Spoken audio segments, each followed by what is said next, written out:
of the year. I loved it. I really did. I loved it. And Hello? Hello? hi. I loved it. I did. One thing that I really loved was the befriending the animatronics storyline. I didn't expect that to be a thing at all, and I loved it. I loved that whole storyline of them befriending the animatronics. That's like every FNAF fan's dream, is to befriend the three animatronics, and Foxy, obviously, but I loved that whole storyline. And then the part where they built the fort out of the tables. I'll admit, in the theater, I wasn't quite sure how I felt about that, but now that I've had time to sit and just really digest the moment, I loved that too. That was so cute. Well, that was so cute, just seeing them all be friends. I loved that whole storyline. And I loved that even with that whole storyline of them befriending the animatronics, they didn't lose the fear factor.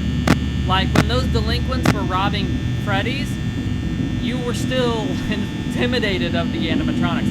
They were scary when they needed to be. And I also loved that whole scene of them putting those delinquent kids in their place. That might have been the highlight of the movie for me. But they, even with the whole befriending them storyline, again, I love that. They didn't lose the fear factor. They were scary when they needed to be. I remember the part where Freddy bites that girl in half. I was just sitting there in the theater like, holy shit! And with talking about people I don't like, because screw that girl, Mike's aunt, she was a bitch. And I really wish she was a bitch. And I really wish... There they go. There wouldn't be a FNAF video on my channel if my dog, now two, because we have two, didn't interrupt me. They're going to rough house in the other room. I wish we had... Her death didn't feel earned. You know, her death didn't feel earned. I was kind of expecting her to die at some point, but it really didn't feel earned in that moment, or even really justified. It kind of was anticlimactic to that whole storyline. And that kind of brings me into stuff that I didn't like. Again, favorite movie of the year. Like, it brought me such joy to see these characters on the big screen, and not only be friendly to people, but also be terrifying and murderous when they needed to be. The movie was not perfect. Back on the whole video. They were quiet until I started doing this. Something that I didn't really care for, and that was also kind of anticlimactic, William Afton, he was criminally underused. I thought the two scenes with him were great. Oh yeah, hearing Foxy dum-dum-dum-dum at the very beginning, I was giddy. I was giddy. I was super giddy. Hi.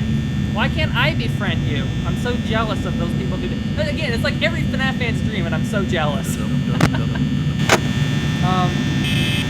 I thought William Afton was criminally underused. He shows up at the beginning in a really good scene, and then he shows up at the end, and he dies, like, right away. It felt too easy.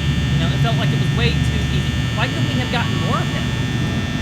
He didn't feel like an overarching threat. You know, he's kind of forgotten about to the very end, and even though I loved it, I wish we had gotten more of him in the movie. Because when he finally shows up at the very end, it doesn't feel earned, and then his death is like 5 minutes later. It just felt too easy.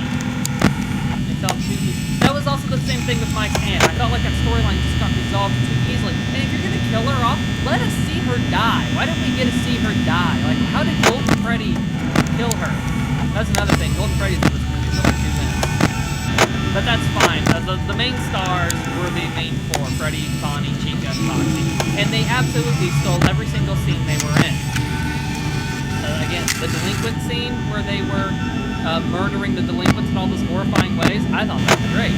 I thought the scene where they were befriending Abby and they built the fort with her and then they were all just chilling out, I thought that was all great. The animatronics absolutely stole the show in every single scene they were in, which is how it should be. It's Five Nights at Freddy's. So the animatronics absolutely were the biggest highlight of the movie. And I have to say, when Mike goes in for his first night, the feeling of dread and anticipation I had. Because, you know, I've loved this series since before FNAF 2. So finally getting to that moment where it's night 1, you know, it was a little intimidating. I'm not kidding, it was a little intimidating, and they're definitely not here to befriend me. It was intimidating. I didn't know what to expect. But I did really like the whole that they weren't openly hostile. You know, I'm sure not every fan is going to love that approach. All the power to the ones who don't. I really liked that they weren't openly hostile and were even friendly. They were openly hostile to the kids who came in and started ransacking the place. And you know what? Fair enough.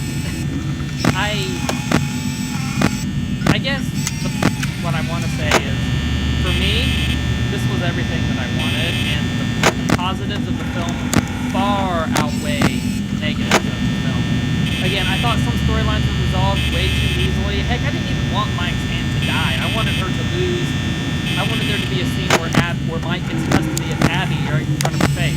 That would have been better payoff than all of that. And again, I think William's death would have been more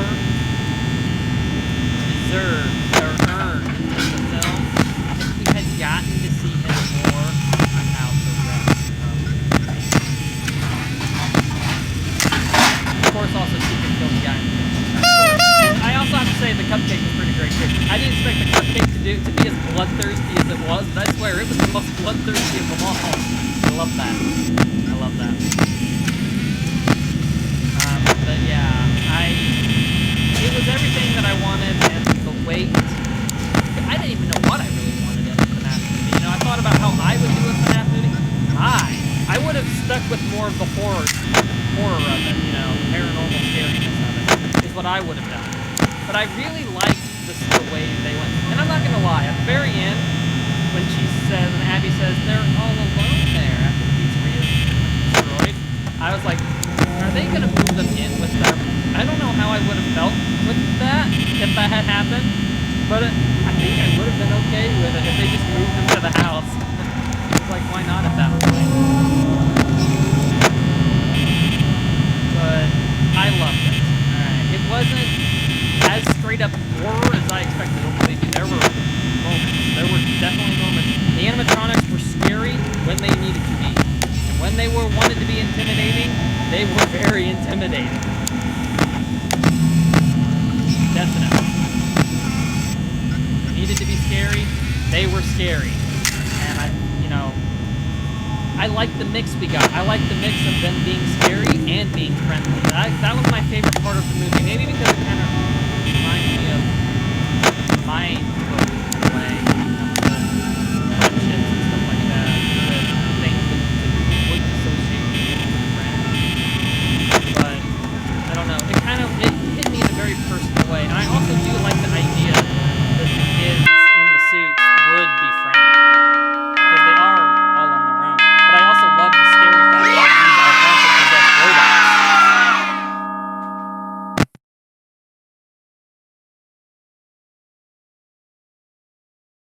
So I guess I thought the movie had a great balance of keeping them scary and letting them be friendly. I didn't expect there to be the whole friendship thing there, but it was probably my favorite part of the movie, and I really thought that it worked really well, and there was a perfect balance. The scary factor was not sacrificed. They were scary when they needed to be, and as for the rest of the film, there were so many Easter eggs in this movie. Like, I could not believe they not only named a restaurant after Sparky's dog of all things, but then they had freaking Matt Pat show up and say, "It's just a theory." I could not believe they actually did that. But you know what? I was grinning the whole time. And I'm not even like the biggest game theory. I didn't get obsessed with his theory videos, but like I know who Matt Pat is. Everyone who's a FNAF fan knows who Matt Pat is, so of course I recognize him. All those lucky FNAF okay, this is half serious, half a joke, half serious because I know he's never gonna see this with Scott. I would literally do anything to get a cameo in the second movie. Literally, I would do anything. You want to show the bite of 87? I have a frontal lobe. I would do literally anything. But in all seriousness, Scott, everyone else who worked on the movie, well done.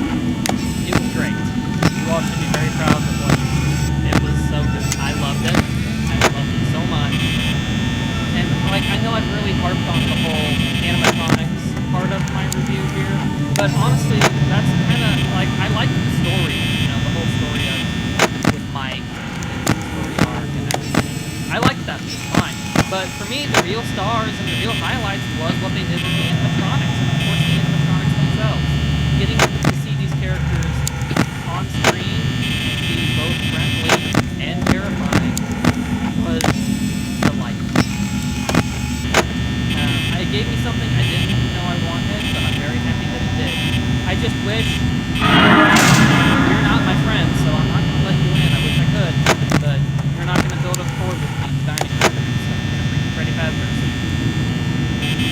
I think going into the second movie, what I would suggest is make William feel like more of a threat, because yeah, he's only in 2 scenes in the movie. And I thought Golden Freddy, I wish we got more, but I think Golden Freddy was fine in this movie. I wish we had kind of gotten a little more clued into his motivations. You know, I wish we had gotten to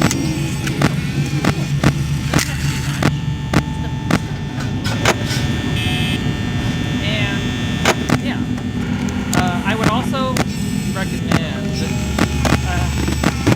how would we go about, I almost don't want there to be more defending the animatronics, because at the same time I do, because that's like, makes a FNAF fan like me happy to actually see that. But at the same time, I really would like the second movie to have more focus on the scary side of things, because the FNAF 2 setting would be great in a full horror movie, because you could do so much. You could mangle climbing up the walls like a spider, and you know, a desperate rush for the music box. There could be some really scary moments.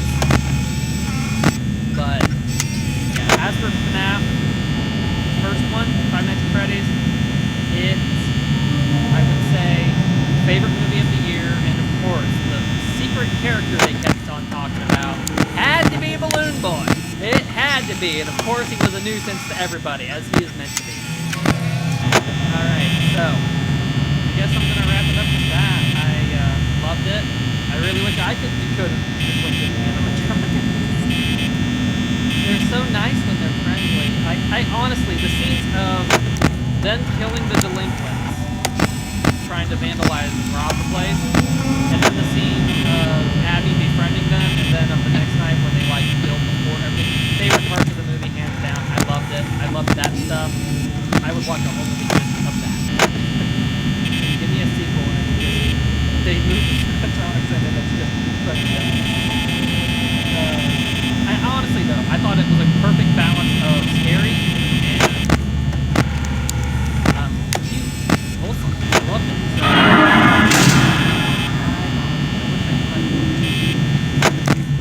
yeah, so, and I love that each animatronic had their moments to shine. Like, you know, no one was sidelined. Fox, Freddy, Bonnie, they all got their moments to shine. And when Freddy was walking up to Mike in the scene after they're like all over Abby and playing with her, and it's like, shit, terrifying.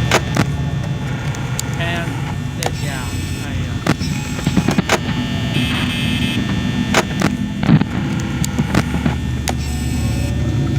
so anyway, I'm gonna end it off here. I loved it. And just like in the game, I think Chica was my favorite. So yeah, thank you guys for watching. I cannot recommend it enough. It's great. It's everything that a FNAF fan should want. So thank you all for watching, and I'll see you in the next video with Ships That Vanished on the Great Lakes, Volume 2. I know this kind of isn't my usual kind of video, but I just had to do it. So after I reacted to all the trailers, I had to. So bye.